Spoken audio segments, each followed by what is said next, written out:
Hello అండి. పొద్దున్నే breakfast అంట్లన్నీ అయిపోయాయి. ఇప్పుడు కిచెన్ మొత్తం మళ్ళీ ఇలా ఇన్ని అంట్లు ఉన్నాయి. ఇంకా ఇవన్నీ తిన్న తర్వాత సర్ది పెట్టి అవన్నీ కడగాలి. ప్రస్తుతానికి ఇవన్నీ కడిగేస్తానండి. చూసారా, 10 మినిట్స్ లోపల నీట్ అండ్ క్లీన్ అయిపోయినాయి. మొత్తం అంట్లన్నీ తోమేసా.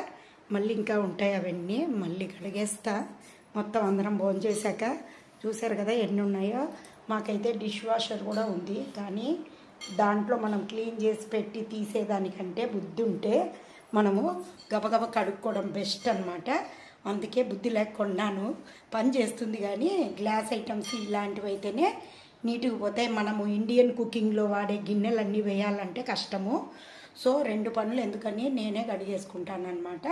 నీట్గా తుడిచేసి అంతా క్లీన్ చేసుకుంటే సింపుల్గా ఫాస్ట్గా నీట్గా అయిపోతుంది, అంతే. అదండి, మన ఆడవాళ్ళకి ఎంత పనులు ఉంటాయో ఏంటో కదా. ఇంకా భోంచేయాలి. ఓకే అండి, బాయ్. మేము పప్పు అప్పడాలు పొటాటో ఫ్రైతో మంచిగా ఎమ్మిగా తినేస్తాము. థ్యాంక్ యూ అండి. Thank you for watching.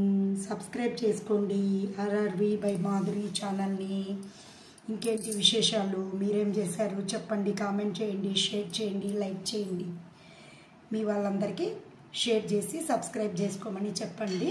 మా లైవ్ ప్రోగ్రాంలో కూడా చాలా మంచిగా ఉంటుందండి. తప్పకుండా రండి, అందరం కలిసి హ్యాపీగా మాట్లాడుకుందాం. ఓకే అండి, thank you for watching. Bye.